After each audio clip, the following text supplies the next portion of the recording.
Hello guys, welcome to my YouTube channel. അപ്പോൾ നമുക്കിന്നൊരു egg noodles ചെയ്താലോ. അതിനായിട്ട് ആദ്യം നൂഡിൽസ് വെള്ളത്തിലിടുക. അത് കഴിഞ്ഞിട്ട് ക്യാപ്സിക്കം, ക്യാബേജ്, ക്യാരറ്റ്, ഉള്ളി എല്ലാം കൂടെ നന്നായിട്ട് വഴറ്റുക. ഉള്ളി എല്ലാം നന്നായിട്ട് വഴറ്റുക. പകുതി എത്തിയപ്പം ഗ്യാസ് തീർന്നു ഗൈസ്. അങ്ങനെ പിന്നെ നമ്മൾ അടുപ്പിലിട്ടിട്ടാണ് ചെയ്തത്. കാരണം നൂഡിൽസ് വെന്തു പോയി. അന്നേരം പിന്നെ ഫ്രിഡ്ജിലെടുത്ത് വെക്കാൻ പറ്റില്ലല്ലോ നൂഡിൽസ് ആയതുകൊണ്ട്. അങ്ങനെ നല്ല പുകയായിരുന്നു ഗൈസ്. അങ്ങനെ നമ്മളിത് നന്നായിട്ട് വഴട്ടുക. അങ്ങനെ നമ്മൾ എന്ത് പ്രസക്തി വന്നാലും തകരരുത്. അവസാനം ഞാൻ ഹെൽമെറ്റ് ഇട്ടിട്ടാണ് പുക കാരണം വഴട്ടിയത്.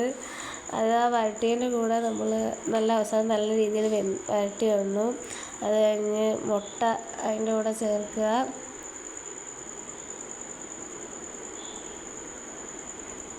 എന്നിട്ട് ലാസ്റ്റ് നൂഡിൽസിൻ്റെ കൂടെ ഇതെല്ലാം നമ്മൾ വരട്ടി വെച്ച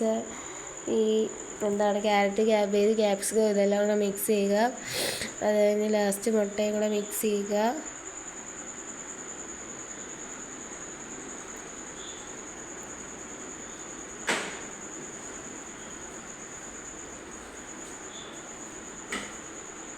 പിന്നെ സോസ് ഒഴിക്കുക. ചില്ലി സോസ്, സോയാ സോസ്, എല്ലാ സോസും ഒഴിക്കുക. ഇവിടെ ടൊമാറ്റോ സോസ് മാത്രമേ ഉള്ളായിരുന്നു, അതുകൊണ്ട് തന്നെ നമ്മളതാണ് ഒഴിച്ചത്.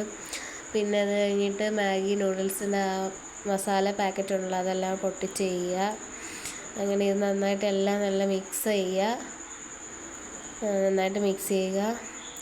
ആൻഡ് ദെൻ ഫൈനലി നമ്മുടെ നൂഡിൽസ് റെഡി ആയിരിക്കുകയാണ്. നല്ല ടേസ്റ്റ് ആട്ടോ. നമ്മൾ റെസ്റ്റോറൻറ്റിൽ കിട്ടുന്ന ആ ടേസ്റ്റ്. ചിക്കൻ ഇല്ലായിരുന്നേ ഉള്ളൂ, അല്ലാതെ നല്ല ടേസ്റ്റ്. ആ സെയിം ടേസ്റ്റ്. വോയിസ് ഒരു മാറ്റമുള്ളത് പനി ആയതുകൊണ്ടാണ് കേട്ടോ.